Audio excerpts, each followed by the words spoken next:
Hello, everyone, and welcome to another ODNT Spotlight interview. And today we have a wonderfully talented artist. Her name is Alex Bunch, and she is a freelance artist, and she does a lot of horror-inspired originals. We have one here. This is from a lot. I was talking to her earlier before the show, and she said this one is from a lot of the Japanese horror-inspired, and so that's a pretty good picture. I like that one. And everything. We can talk to her more about that and what really inspires her and what scares her. And then also, another thing that she's done is she has a whole series that's very popular. Let me move over because I'm crowded out by a bunch of cats here. She's done the Harry Potter cats. And so there's all these cats. Oh, and there's Harry Potter there in the bottom left corner of the screen. And you can't see it in this picture, but she's even got the little lightning bolt cut in just below the ear on the forehead of the cat for Harry Potter cats. So that's pretty cool. So let's go ahead and let's switch on over. Hello, Alex. Welcome to the show. Hi. Hey, so let's talk to you about your process. What started you on the path for doing your artwork? Life. Life, yes, that's how it is. And the boring math class, right, in high school? Oh yeah. No, it just sparked at a very young age. I was particularly drawn to creepy things like UFOs and just the horror thing started early. It really did. Like, just drawing aliens on my notebooks, and Ooh. I was into cryptozoology when I was a kid. So interesting. I wasn't like I liked, I did like dolls, but not as much as I liked cryptozoology. So what is cryptozoology? I've heard the term, but I don't. What's the definition of that? Oh, the exact definition? Not the exact. I'm not looking for Merriam-Webster definition. What is it though? It's like it tries to like it's basically like animals that have been undiscovered or like through myths or urban legends. Like so it'll be like, for example, like the Loch Ness monster is cryptozoology, because it's not like scientifically declared or anything like that, but we know Nessie's out there. We know, yeah, people have seen him, so they're like, I mean, the word is very self-explanatory, like it's like crypto, which is like mysterious and stuff, and then you have like animal, the study of animals, zoology. So there you go. So the study of mysterious, unscientifically documented animals. Pretty much, yeah. It took me forever to get there, but excellent. So, and that makes for some good artwork, I'm sure. Yeah, no, yeah, for sure. Like when I was a kid, I used to draw a lot of aliens and stuff, but as I got older, there's not really a market for it unless you go to a convention that's like people who are really obsessed with aliens, and those people are weird, so. Yeah, you have to go to the Area 51 meetings, right? Yeah, and I don't think that's so much about art as much as like how many UFOs have you seen today kind of thing. They're not big art buyers. Yeah. So, but I've always liked things that were mysterious and unexplained, and for me it was naturally a thing that I dove into. Excellent. And so you also, you as well as the alien stuff, you said that you do a lot of horror-inspired artwork.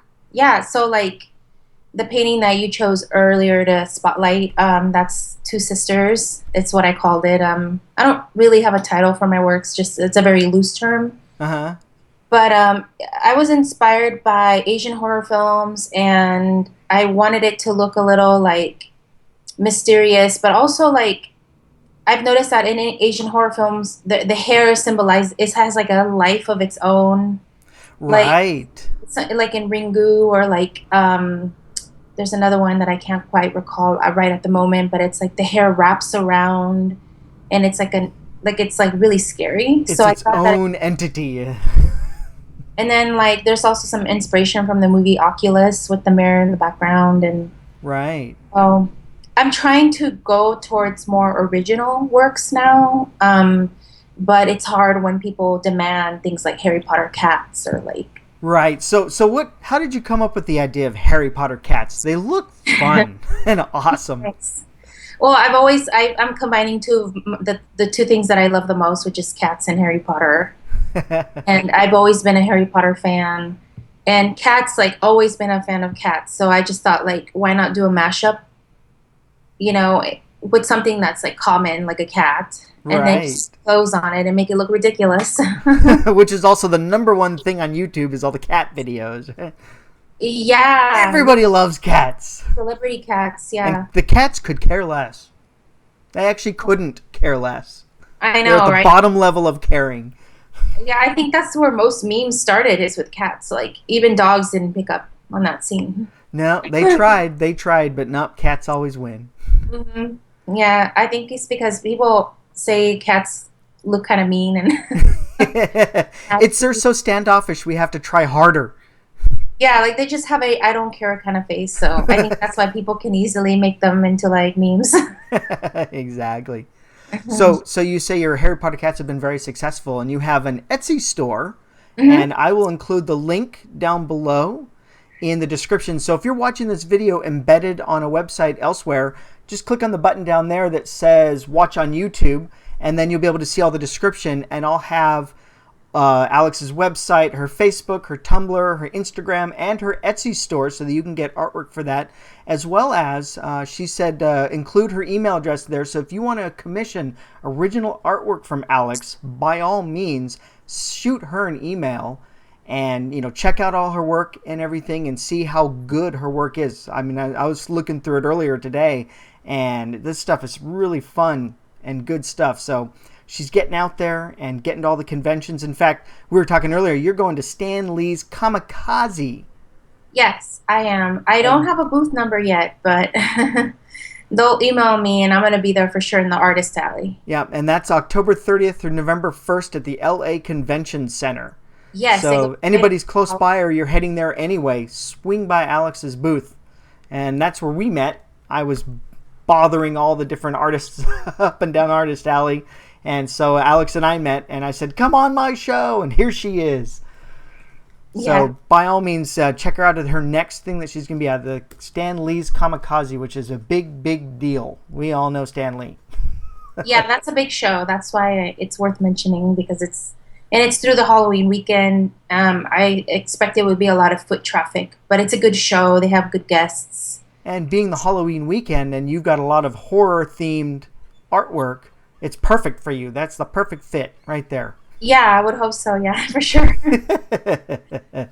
Yeah, I was like, my last show was Scare LA, and I mean, well, not the last one, but I did Scare Los Angeles, and it seems like the horror conventions are meant for me. It really is like fun, and I fit right in.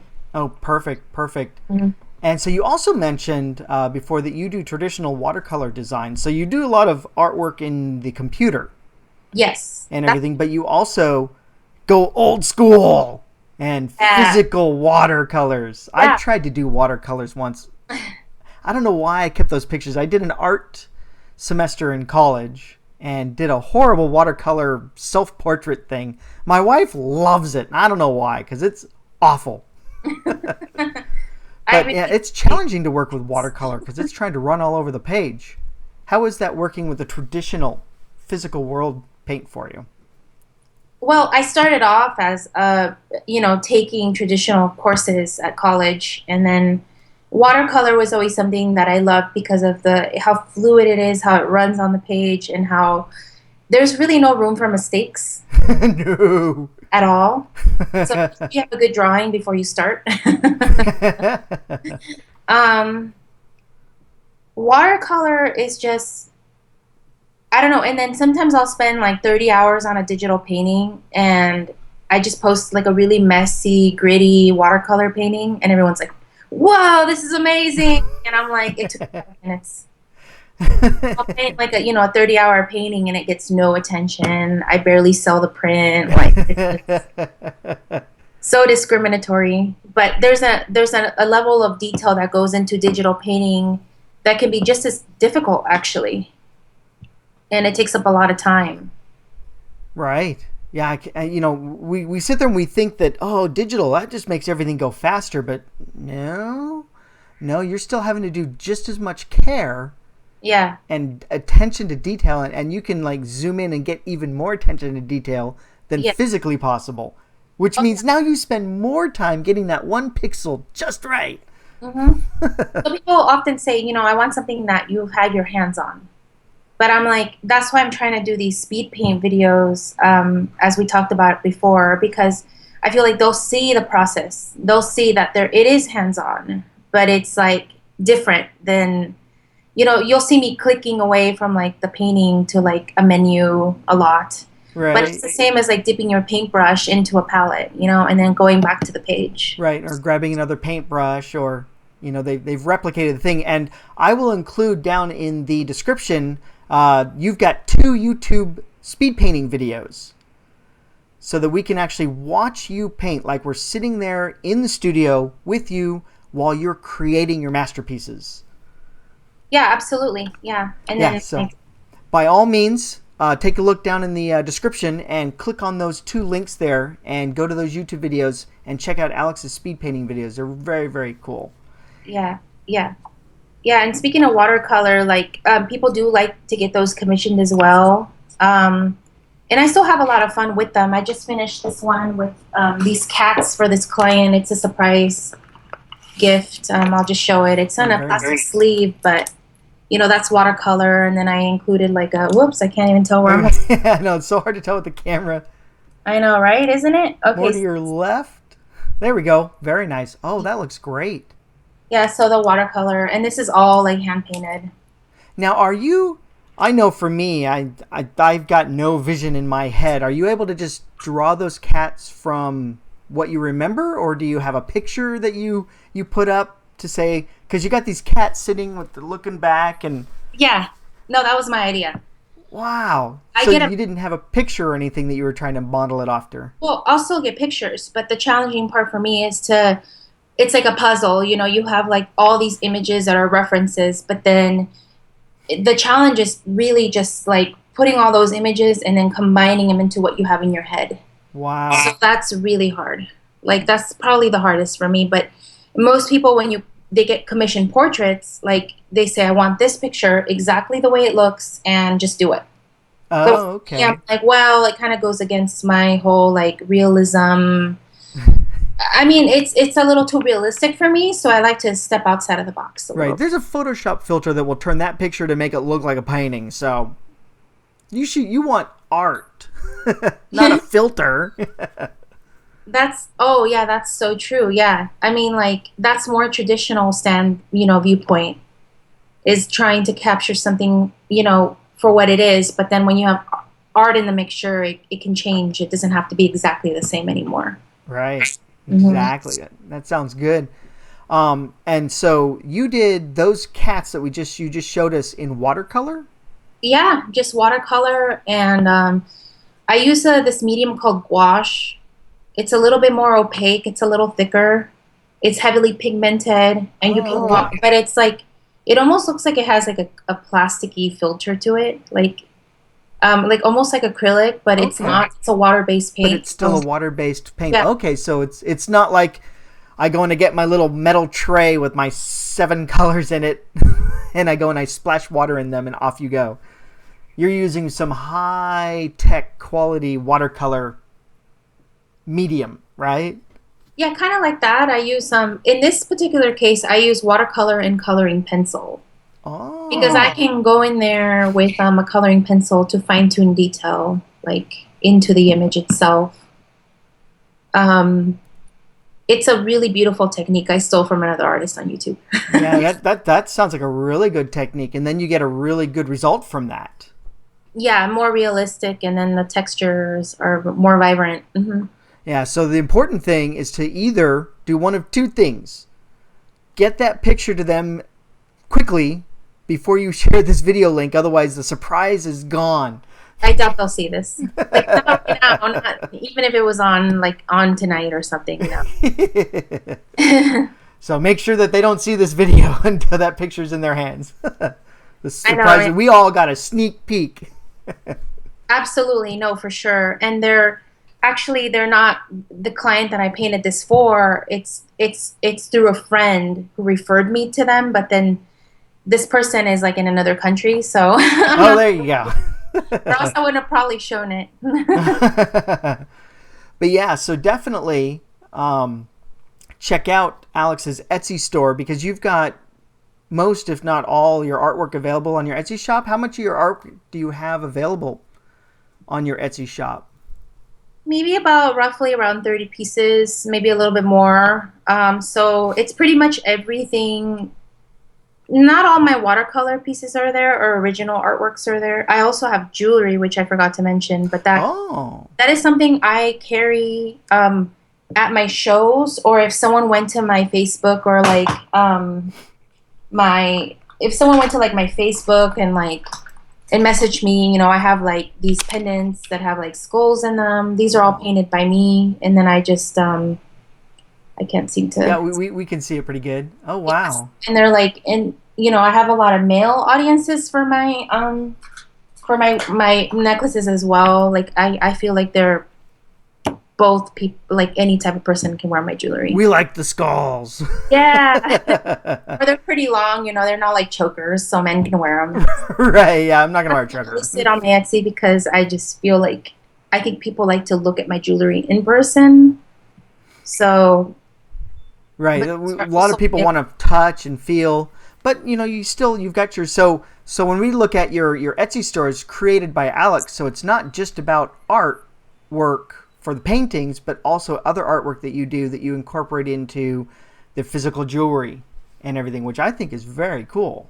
yeah. Some people like to wear jewelry. I mean, art instead of having it. They don't have enough room on their wall space or something. So, but yeah, no, I think that my Harry Potter house crests are on my Etsy, which are like pretty much like these pendants of each house, Ravenclaw. Oh, wow. There's a bunch of these on there already. So, and those, over the holidays, they tend to do very well. People just love Harry Potter. Yeah, Harry Potter is our local phenomenon worldwide. Yeah. It's the thing right now. Yeah, it is, and it's actually surprisingly really hard to find stuff like that at Artist Alley or like at a convention. Right, right. There's not enough of it. I mean, especially not like stuff like cats. Like, So you are filling a definite need with your cats and your Harry Potter mashup. yeah, I would hope so. Thank you. And that's what draw me over to your booth. I'm like, ooh, look at that. Yeah. Very cool. So, looking here at your Facebook page, and we've got your Facebook page, we have your Tumblr blog, and we've got your Instagram page here, where you've got a lot of sketches and artworks. Looks like I'm looking at an Edgar Allan Poe sketch that you did. Yes. Am I right? Yes. Like anytime anyone wants to commission me to do a sketch, I just love it. So, yeah, I do Edgar Allan. That one is one that's requested a lot, so I always try to keep a drawing or two in hand. That's a good one. I like that one. Yeah, so definitely go and check out, and that's on Instagram, on the first page on Instagram. So if you're watching the video, go ahead and click the link down below for Instagram. You can see a lot of her sketches that she's also got. Oh, and there's a sneak peek of the two cats that we just saw if you're on Instagram. But yeah, so she's got a lot of variants on her Instagram site, so definitely check that one out. And before we wrap up our interview, because we're getting short on time here, is there anything that you would like the audience and those watching the video, your spotlight, anything else you'd like them to know? I mean, honestly, like the best way for me to keep audiences informed is to follow me on Tumblr and Instagram, because I post a lot, and any responses I get, I always respond back, and just any news, that I'm going to be somewhere like at a certain show or a convention, it's all posted on there, and I'm announcing it and advertising it. Excellent. And one question I try to remember to ask for most people is, what's your favorite snack food? What's the one thing you just can't say no to? Chips. Chips? Yeah, I love the salty chips. It's bad. We just can't stop. No, you can't just have one and like. Nope, it's impossible. For sure, any type of chip, it doesn't matter. It's just all chips. It's the perfect delivery method for all sorts of other stuff too. Yeah, like salsa or like sometimes the flavored chips. I'm just like, even just the feel of a bag of chips, it makes me crazy. Yeah. Excellent. So if I ever if you're ever stopping by and you see her at a booth, go grab your bag of chips from the snack machine and you'll make a friend for life. Yeah, no, that for sure, because it's hard to take a break sometimes. So it's, yeah, that'll be nice. All right, Alex. Well, hey, thank you so very much for being on our ODNT Spotlight, allowing us to shine the spotlight on you and all that you do and everything. Thank you very much. I appreciate it very much. Thank Absolutely. you so much. So I'm going to go ahead and close out the interview here. So stay on the line. Don't hang up from me yet. And I'll come back to you and we'll chat for a little more. But let me go ahead and just close out the interview here for everyone watching. Oh, so there it is. There's her Harry Potter cats. And we talked a little bit about the twin sisters, or the two sisters, for some of her horror-themed originals and everything for that. So, hey, thank you very much for joining me for today's ODNT Spotlight, where we talked to Alex Bunch, a freelance artist. And by all means, if you've got some artwork that needs doing, Alex is there for you. And there's an email down below in the description. So, again, if you're watching this embedded in another website, just click on the little button here that says Watch on YouTube. And then we've got her email address down there. Contact her and talk about what you'd like commissioned from her. So once again, thank you for joining me for ODNT Spotlight. I'm Steve DeWinter. Don't forget to subscribe to the channel. We have other artists, authors, creators, actors, anybody who'll come on my show, we've got them for you. So thanks you very much. Have a great day. Bye.